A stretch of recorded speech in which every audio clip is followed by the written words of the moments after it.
All right, everybody. Welcome to our fourth installment of the Becoming Tech series. Today, we are going to be feeling tech, and we're going to be discussing how to navigate the imposter phenomenon. My name is Michelle Pathé. I'm a community manager here at Flatiron School, and I am so excited to be joined by Louise Strickland, one of our student advisors, as well as Tim and Carlos, who are Flatiron School community members. Louise, I'm gonna just let you introduce this whole topic and take it away. Deal. So thank you, Michelle, and welcome everyone. Definitely thank you for giving me an hour of your evening to unpack the imposter syndrome. It is a tricky topic for sure. So I'm really excited to get to work through it with you all tonight. And then later on, we'll have Tim and Carlos join us for a Q&A. So Michelle kind of hinted about it earlier. I'll just review the different parts of the Becoming series, sorry. So the Becoming series was created to address a need that the student advising team had noticed in students across disciplines. So it really does impact anyone in any position or field, literally across the board. So the goal of this series was to help students become the tech professionals they are seeking to be. Thus, the Becoming series was created. I do hope you were able to attend the other parts of the series, but if not, I'll give you a brief recap. The first part, which I presented on, was thinking tech, and it really focused on growth and fixed mindset and overcoming a fixed mindset so that you can succeed in your boot camp. The second part of the series was talking tech, and it focused on effectively communicating in the tech world and learning from current students and recent graduates. That part was presented by Britt, so if she's your student advisor, you may have attended that one as well. It had a lot of gems about networking, feedback, and building professional relationships. The third part focused on being tech, and it addressed what it means to be a tech professional with a focus on tech identity and motivation, which are two big things in the tech industry, in the tech world. And then the last part, which we're unpacking today, is feeling tech, which will focus on imposter syndrome and how to overcome it and increase confidence in your abilities. So today, I really hope that we're able to take an honest look at imposter syndrome, as well as do a little bit of self-evaluation so that we can learn to show up better for ourselves and our friends. So to wrap up the webinar, as I said before, we'll have our student panelists, both Tim and Carlos will join us to answer questions about their experiences as Flatiron students and emerging tech professionals. So I will just start us off today by telling you a little bit about myself as well, and how I kind of relate to the imposter syndrome world. As you know, my name is Louise Strickland, and I primarily work with the software engineering students. I saw a couple of my students in the chat, so I'm really excited to have them join us tonight. My background is in education, and I love understanding the why behind a student's decisions, as well as helping them make a decision that will change their lives and their children's lives and their family's lives. Like, I love being the support person that gets them from where they are to where they hope to be. So I'm a first generation college student. When I graduated with my bachelor's, master's, and soon my doctorate degree, I've always been in a position to kind of feel like an imposter, where I'm just kind of uncomfortable navigating those different spaces. So that's why I'm really excited for today's talk. Those passions brought me to Flatiron School more than a year ago, and I love being a part of the student advising team. They're all awesome. So I know that you all have your own student advisor who's equally awesome. So let's just jump right in, head first into the topics tonight. What is imposter syndrome? So on a scale of 1 being, I don't know anything at all about this, to 5 being, I know everything, I'm pretty confident in this, where would you rank your understanding of imposter syndrome initially? And I will start by putting a 4 in the chat because I've done research on this for the past 3 to 4 weeks, and I feel pretty comfortable with this topic now. Okay, So most people are right in the middle at a 3. Oh, Tim and Carlos are a 4. That's great to be on our panel to be a 4. Oh, and Jamba as well. Nice. So a lot of you are pretty familiar with it, so this will be great. We'll just unpack it, and I'll ask you throughout the presentation to put comments and questions and responses in the chat, because as an educator, I'm just used to the back and forth conversation, so we'll have some good dialogue today. So if you ever have thought about or said the following phrases out loud, then you've likely experienced imposter syndrome at some point.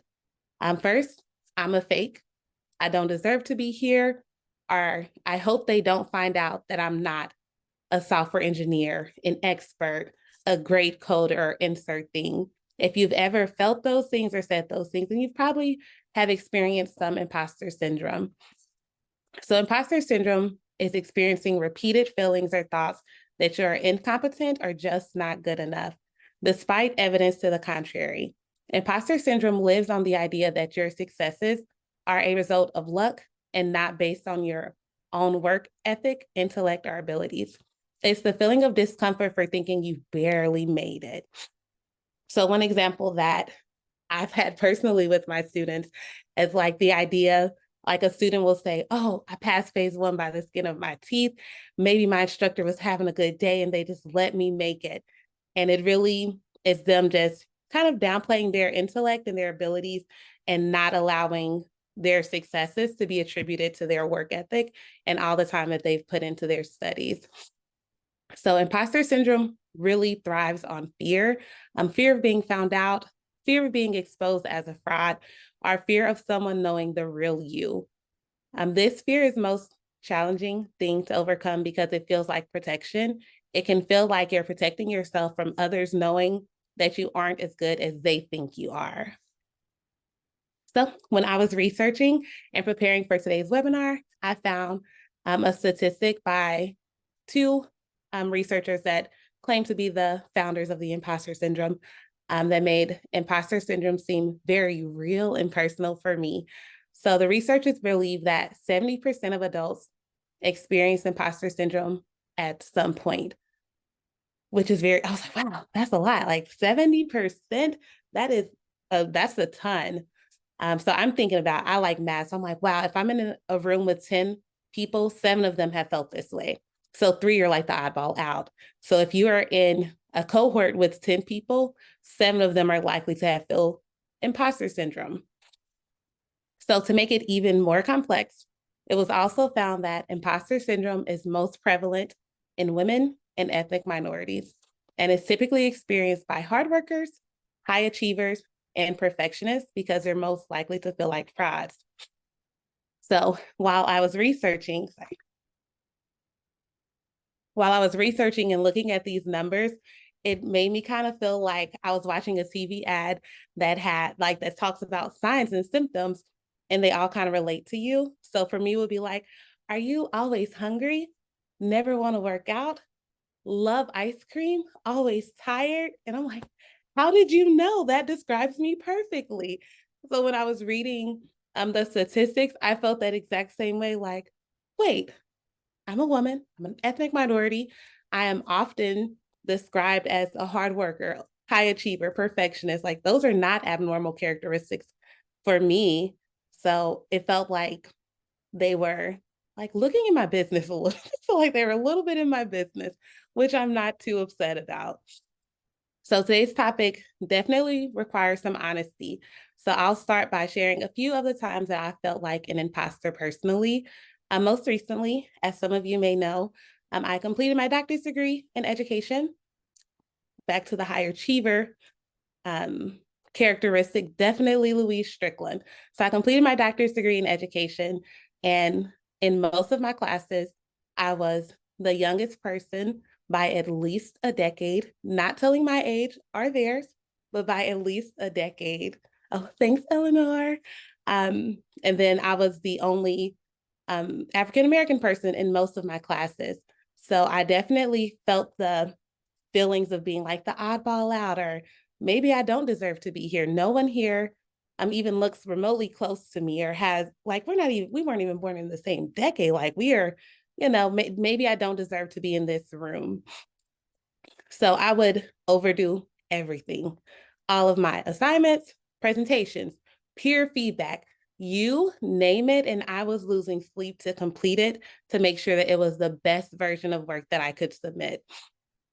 So much so that this is so embarrassing, but I received a grade less than a 93% in one class. And I was so upset, like completely furious, inconsolable. My husband's like, Louise, a 93% is good. Like, it's okay. And my instinct was, what does the instructor think of me? Like, does he think that I'm not that I'm not capable of A quality work or A plus quality work? Does he think that I just don't know enough? What will my peers think of me when we're reviewing this in class? So I had like an instant reaction that spoke directly to my work and how I thought they perceived me. So as a result, like I had countless talks with my husband and my confidence boosters, which we'll talk about later, who consistently reminded me that I did deserve to be here, are there, and I was smart enough, and I wasn't a fake or a fraud. And most importantly, that whatever I produced was good enough. That there's no need to compare myself across the board, that Louise by herself producing Louise quality work was just fine. So it is with imposter syndrome, I think it's so interesting how sometimes people can see the good in you better than you can. They can see like your worth, I guess, your competence better than you can. And imposter syndrome has a way of clouding our vision for ourselves, which is why I was excited to talk about it today, because it's been a lot of my adult career.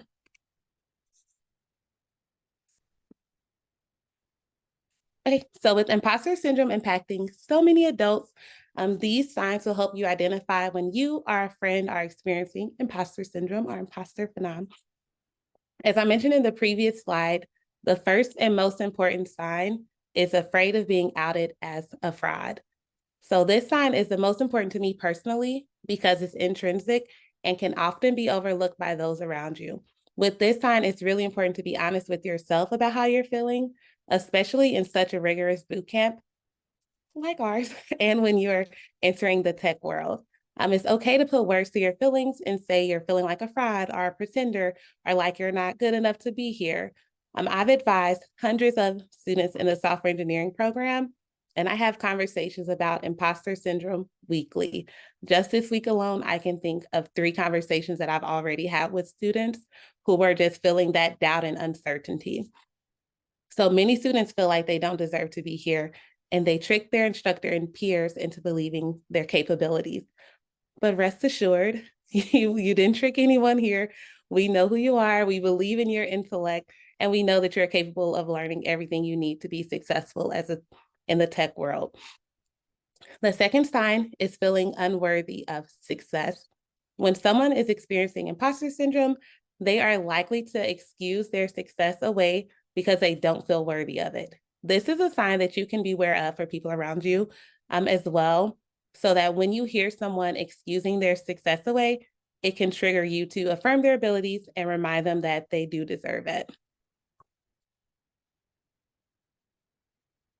The third sign is dismissing positive feedback. With imposter syndrome, it is really difficult to accept positive feedback because it communicates that the work you did was good enough. It is difficult for someone experiencing that imposter syndrome to accept that their work is good enough, so they dismiss that feedback.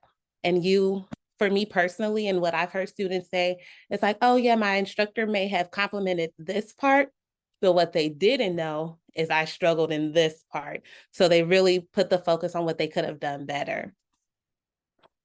Okay, the fourth syndrome is when struggling with imposter syndrome, it is easy to be distrusting of others.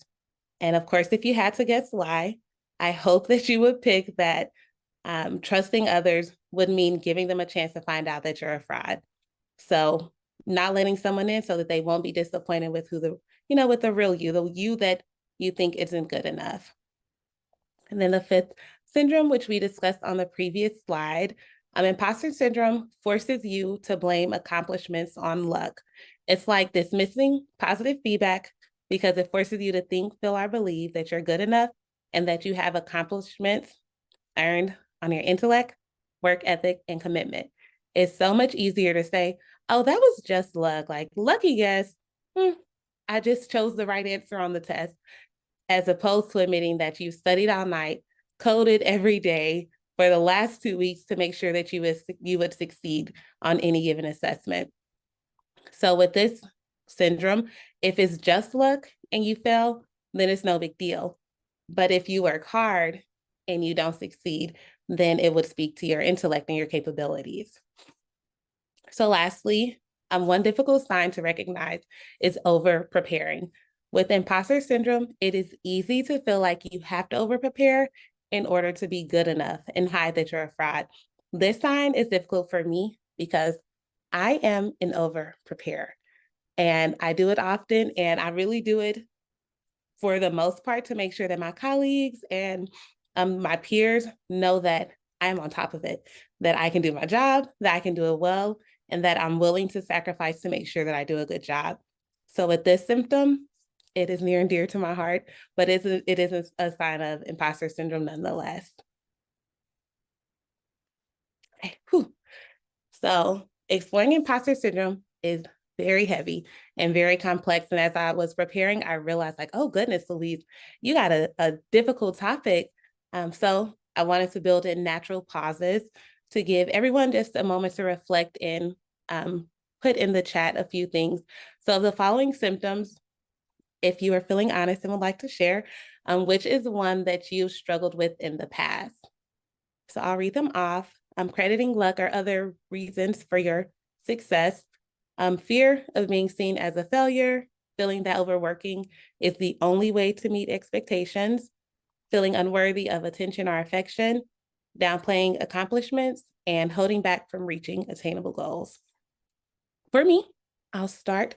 My biggest struggle is definitely number 5, downplaying accomplishments. Like, I am most comfortable when when my successes or accomplishments aren't widely acknowledged. So I'm more likely to just downplay them, like, oh, it's not a big deal. You know, anyone could have done it, or like excuse that away. So what would you all say? Oh, fear of being seen as a failure. That was a close second. That's a good one. Oh, some say feeling that overworking is the only way to meet expectations. Definitely. That one is so tricky just because when you're overworking and you're putting that time in, it feels like you're doing the right thing, but it's just an opportunity to check your motives. You know, like for me, I know that I overwork and that I over prepare, but mostly with the motive of looking perfect in front of my colleagues and making sure they know that I did a great job. So it is definitely, overworking is an easy one to fall victim to. Oh, crediting luck, yes. Yeah. It seems like 5 is pretty common. 5 and 3. Yeah, I'd say those are the most common. Definitely. Well, thank you guys for sharing. I appreciate the honesty. So there are 5 character types of imposters in the tech world. So when I was researching, I wanted to research imposter syndrome in isolation. So like, how does everyone experience imposter syndrome? And then I wanted to focus it in on like, okay, what does the tech industry say about imposter syndrome? So when doing my research, I found an article by software engineers who just research different software engineers in their company and across other companies, and they identified 5 like character types. So we'll unpack them here. So the first personality type is the perfectionist, which it's probably me. I said, am I the perfectionist? Is this the one that fits Louise? With this personality type, they're likely to set really high standards and then feel like an imposter when those high standards aren't achieved.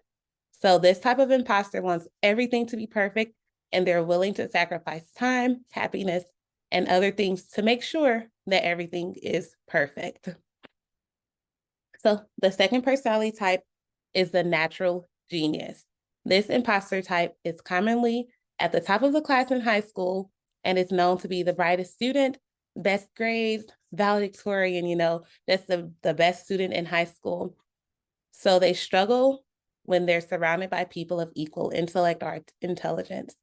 I've had so many conversations with students who thought they'd get through the phases in the Flex program so quickly because they've always been the best and the brightest.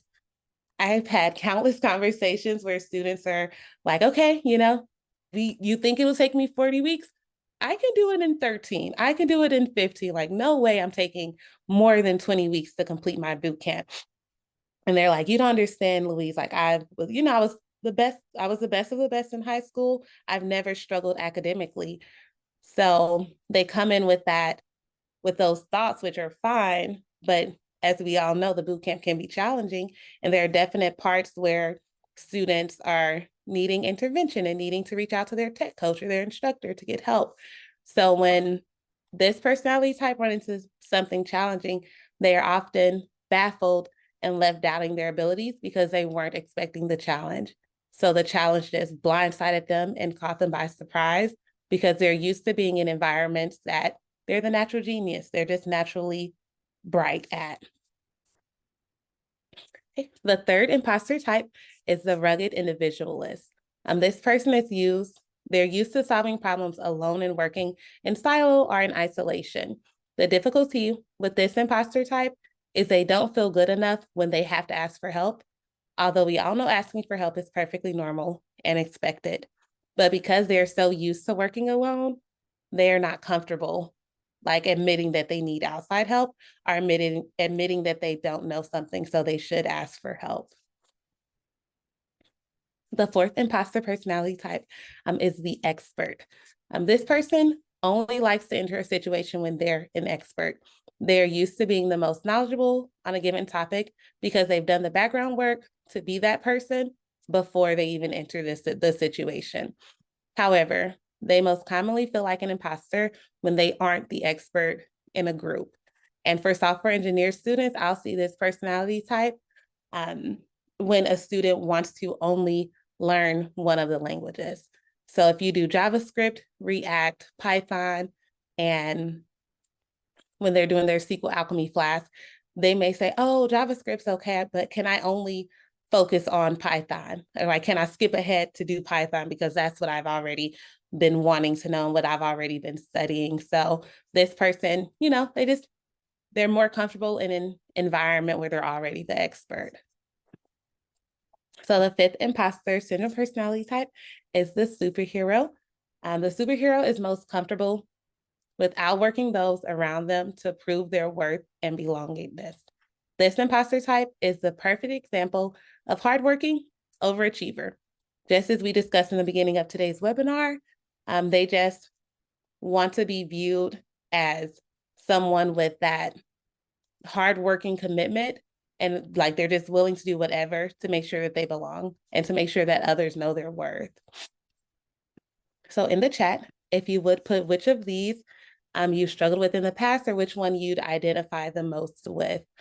For me, I typically float between perfectionist and superhero. Or maybe I'm a perfectionist by way of superhero because I don't mind working really hard, but it's so that the perfectionist part can shine a little bit. Oh, 3-5. Yeah, it is difficult to learn, especially when there are so many new things to learn. It can feel really challenging to enter into that space of the unknown. Oh, 1 and 5. Yep. Same. Yeah. Nice.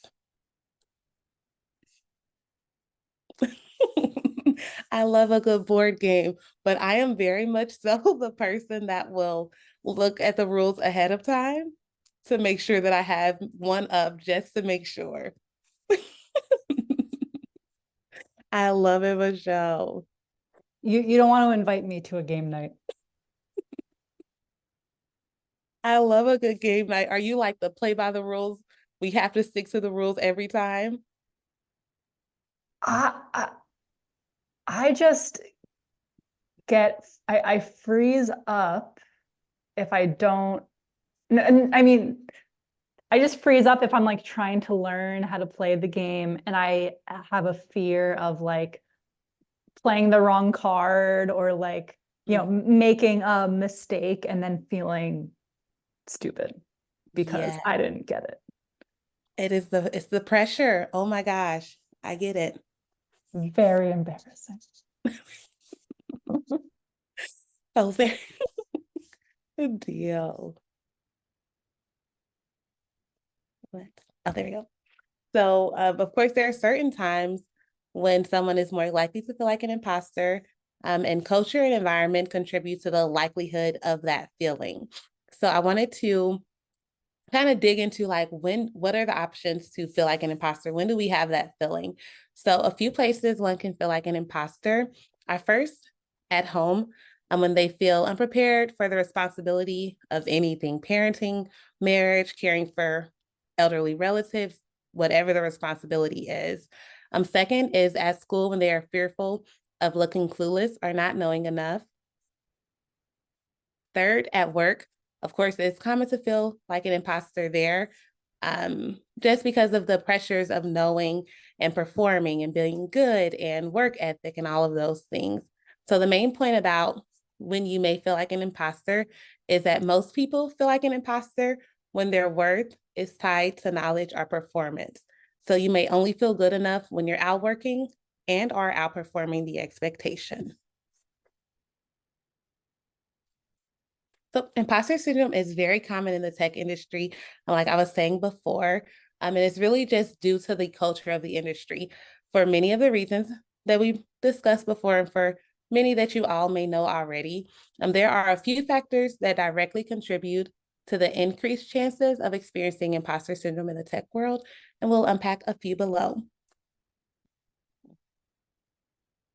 So first, in the tech industry, best practices are constantly changing. So there's a cycle of knowing and not knowing something, which can be very uncomfortable for professionals.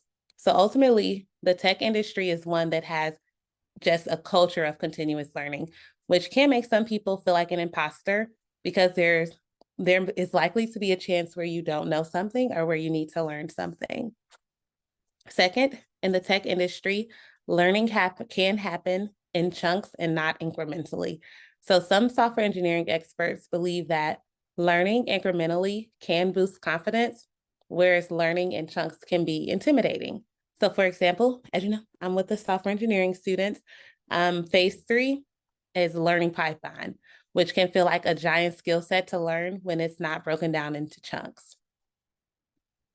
And the third point, with the heightened pressure to have a productive side hustle and keep up with the ever-changing landscape of the tech industry, some people can allow that pressure to make them believe they aren't good enough unless they're overworking to keep up with their peers and colleagues.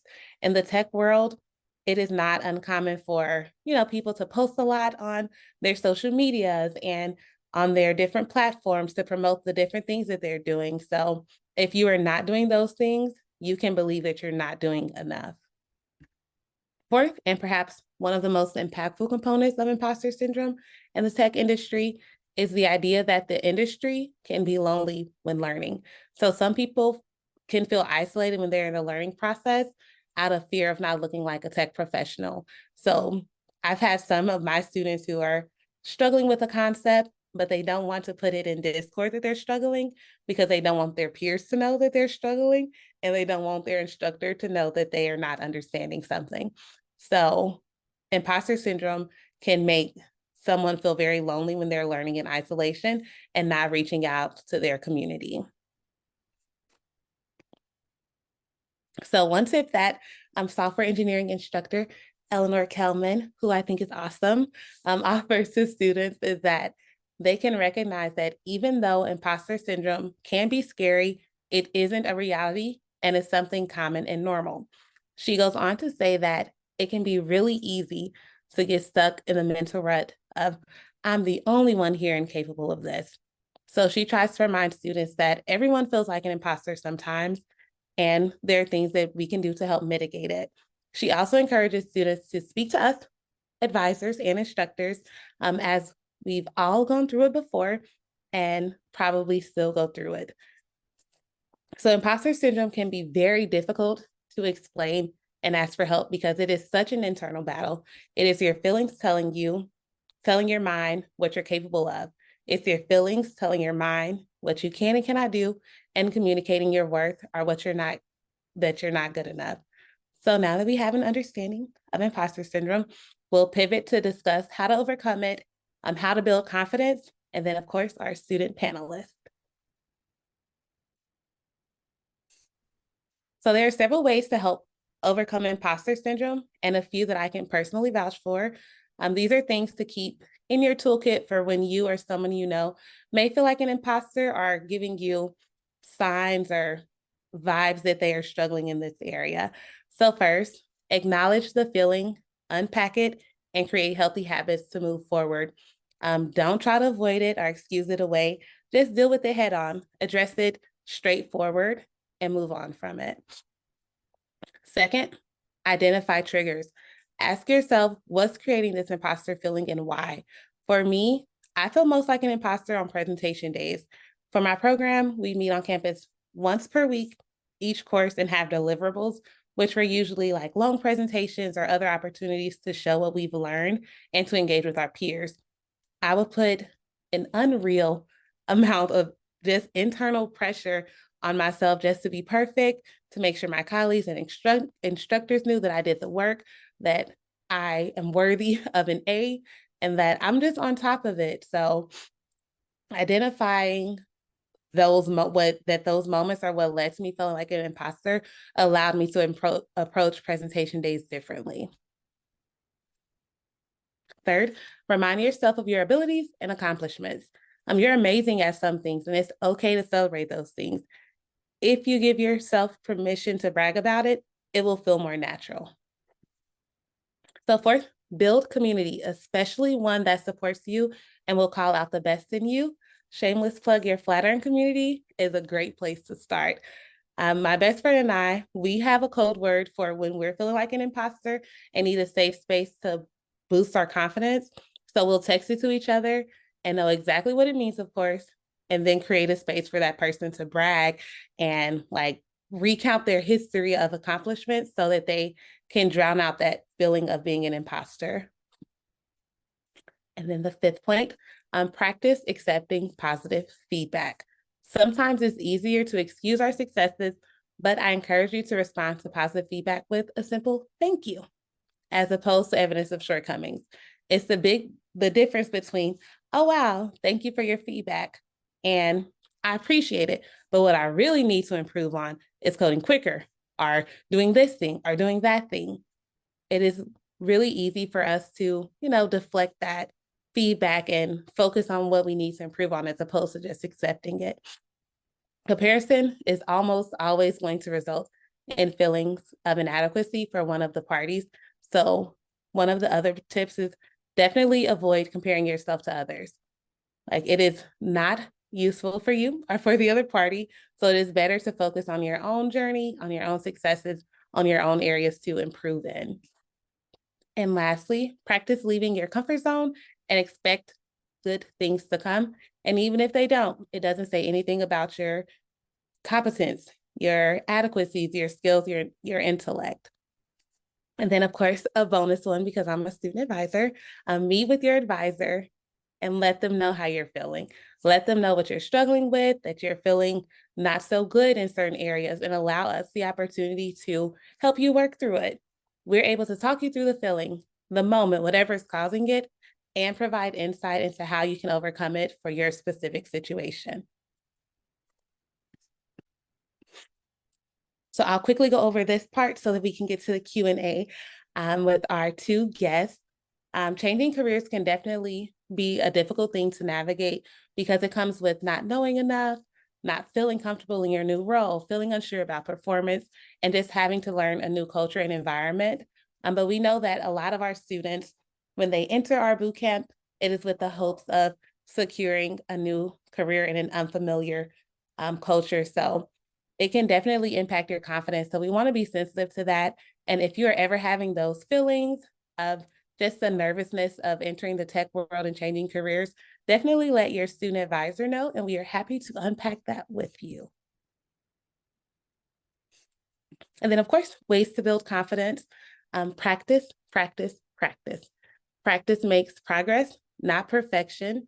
So if you know that you feel like an imposter when you are giving your elevator pitch or when you are practicing talking your code out loud, just practice so that it feels more comfortable. And then, of course, reviewing your elevator pitch. Play around with words that highlight your accomplishments until you are comfortable with how you sound. And the third tip, which is my favorite, of course, is identify a confidence coach. And this person can be a friend or two who can act as a confidence booster when you're unsure or when you're struggling with your feelings of worthiness. This person could be someone in your field or a peer in your current program, but it should definitely be someone whose input you value and trust. And then 4, track your progress and use it as a way to encourage you when you feel like you're not good enough. It'll show you all of the hard work you've put in your program, and it'll be good proof that your success isn't by accident or by luck, but it's because you've made decisions to get you to where you are now. So remember, there is no such thing as luck when you've worked hard to earn it.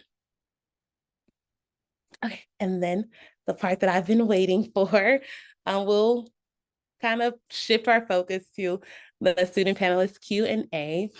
Now that we've laid our foundation for imposter syndrome and have just a basic understanding, I'm really excited to have them join us and answer a few questions today. So please drop any questions you have in the Q&A or in the chat. So today we have Tim with us and Carlos, and they were both very highly recommended by their student advisor. So I'm very excited to hear their input on imposter syndrome and learn more about their experience as students with us. So I will start by asking them to introduce themselves, telling us a little bit about their background and the program they're doing. So Tim and Carlos. I guess I'll start. Hello, everyone. I'm sorry for whatever reason my webcam doesn't want to pick myself up. I'm Tim Fogerson. I've been through the cybersecurity course here at Flatiron, and it was kind of a rough time, all things considered. With I've always dealt with imposter syndrome throughout my life, always being able, always told like, oh, you're a really smart kid, you just have to try harder. And all of these all of these things, and I ended up learning honestly a ton at my time with Flatiron. I did go through the career change. I'm not sure how much or how many of you have had to deal with such a redirection. But I was originally in culinary arts and management. And then of course COVID ended up hitting, and before I knew it, I was like, maybe I need to try tech for a minute. So here I am. Wow. Okay. We'll definitely hit on that career change in 1 minute. I will pin that because culinary to tech, that's a leap. I'm excited about this career change. Okay. And Carlos, if you would introduce yourself. So hi everyone, my name is Carlos. Nice to meet everyone, and thank you very much for inviting me on. So I am starting my career as a cybersecurity professional. Currently I'm in the phase 5 slash capstone of the program, and I'm doing the live course. So it's been it started in January, and we've been working from at least my cohort is remote. So yeah. I can answer more questions or just the intro for now. Yeah, so we'll hop on down. Okay, sounds good. When have you, or in the past, when have you felt like an imposter during your boot camp? I would say for myself, it really hit in about the 3rd phase, because it was when, oh, congratulations, you've learned all like the framework stuff. Now it's time to actually put, putting it all together and making sure everything works and actually like real world experience. It was probably the most terrifying. And then from there it was, I had some technical difficulties on my finals. So it was kind of a blow to confidence for me. Gotcha. And okay, with the technical difficulties, how did you overcome it in that moment? Because I know that I've had several students struggle with that as well. And then you're automatically thinking like, what? How am I having these difficulties? I'm entering the tech world. So my tech difficulties was that my cat decided to play with my desktop power cable, Ooh, bad. and then my hard drive got corrupted afterwards. So I ended up having to build it all the way from the ground up again, which sounds absolutely terrifying, but it was probably one of the greatest things to ever happen to me, simply because I was able to go through and effectively relearn everything, and being able to Mm, actually like have another look at it. mm. So you get that extra practice in there a little bit. Yeah. Okay, Carlos, what about for you? Can you point to an example of when you feel like an imposter during your boot camp? Yeah, so very similar to Tim, actually. It was right around the start of phase 3, end of phase 2. We had just kind of built up a lot of the foundational stuff, like you said, and we were really kind of starting to just move into more broad topics that started connecting all the pieces. And it Mm, was really easy to just kind of get lost in it because we really go kind of just like a mile wide and an inch deep on some topics, because there's a lot to cover, at least in cyber. So that definitely felt intimidating, I think, because you kind of get like this broad scope of the field, and there are just so many facets that you got to piece together that it can feel intimidating, especially I also made a career change, and I've never really I've played a ton of video games and worked a little bit on modding and them and stuff. So that was kind of the extent of my knowledge with tech, really. So at that point, I feel like those feelings started to catch up, and definitely around the end of phase 3, I did phase 2 and 1. I felt really confident kind of with my grades and everything, but phase 3, I started to struggle a little bit more. So I think I definitely just started to doubt myself a little bit and wonder like, did I actually get all of this? Did I, mhm. am I actually learning, or am I just like good at following instructions? Cool. Yeah. Yeah.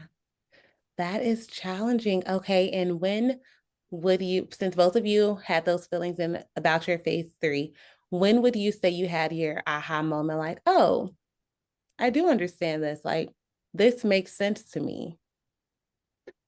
Uh, would it be bad to say I feel like I've yet to have that full aha moment? Okay.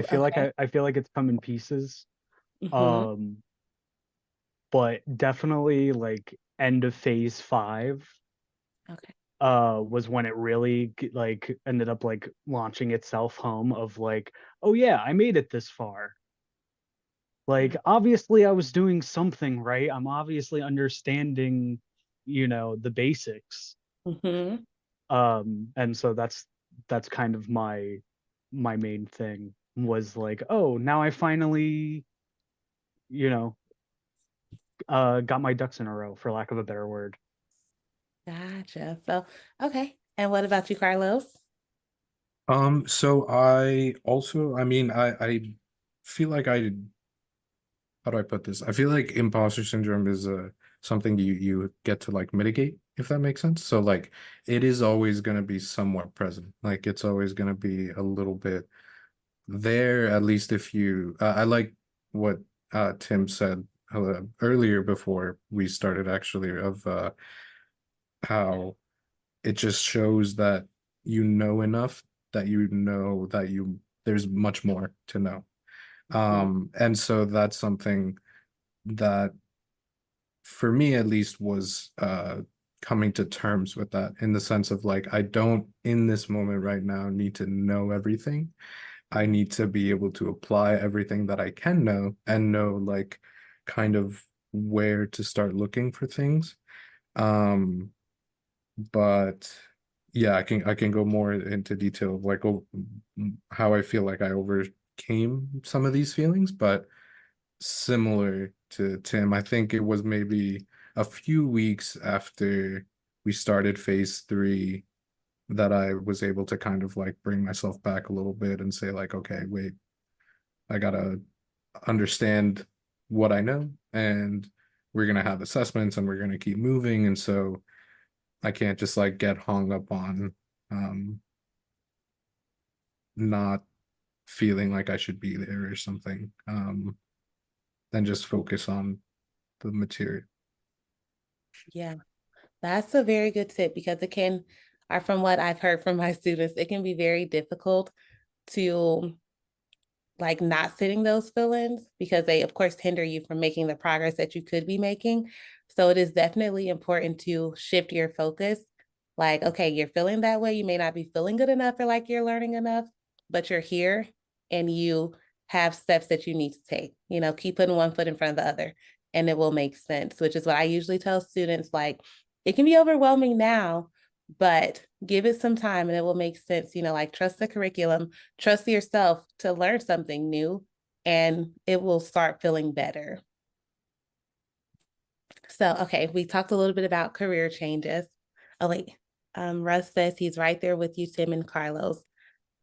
Phase 3 was the aha moment, and at the same time, realizing there was so much more to learn. Yeah, that's the nature of the tech world. I think if just continuous learning, like there's something new, there's a new innovation, AI, for example. There's so much more to learn. So yeah, I love that we're all in agreement there. So kind of pivoting to talking about career changes and confidence for the last few minutes. You both mentioned a career change. How did you navigate deciding to change careers or pursue something that's wildly different than what you were doing before? So for me, I was the middle child.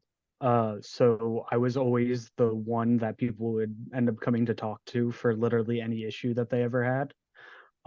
So it kind of ended up kind of forcing me into, oh hey, my parents have a question about computers. I should probably ask them with that. Ask to help with that. And it was just like from there that, my brother's been telling me, oh, you would be really great in IT. You really have to go into IT. Yeah. And then from there, I finally decided to humor him, and realized, oh yeah, maybe I don't want to be, roasting myself over an open fire every day for the rest of my life. I like the way you put it. And what about you, Carlos? So I feel like the past decade or so has mostly like consisted of career change for me personally. I've Well, it's had a bit of consistency here and there. I went to school and then I became a scuba diving instructor, and then I became a commercial diver, which is like underwater construction. And then before the pandemic hit, I had moved back to New York for a little while and was working in insurance sales. So, long story short, I've worked a lot of jobs. And so for me, the switching of any of these careers, and this one has been no different, has been just kind of telling myself that I can do it. Like just I know that's a mental thing and it's so much easier to say than to do. But it is kind of part of it of just saying like have been able to do whatever it was in the past. For example, when I was a young, I remember I really didn't want to finish Taekwondo. But my dad was like, no, you're finishing. And so I went and like got my black belt and everything. And like that was a thing, like in college in particular, I remember I would like look back on and be like, well, you kind of got through that, so you can Yeah. probably get through this fine. And a lot of that is just, yeah, with any career change, you got to remember like to be in that moment, and that moment is like okay. Like it's a like transitions in any form are difficult, and so it's normal to feel a little lost, a little maybe confused, unsure. And so yeah, that definitely, I felt that definitely coming in, just unsure of my abilities and everything, and it's just um working to see if it's a good fit.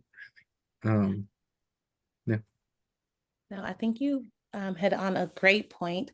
There you said I think you said Taekwondo. Is that what you did? You've done a little bit of everything, but it's remembering your history of successes when you're encountering something new.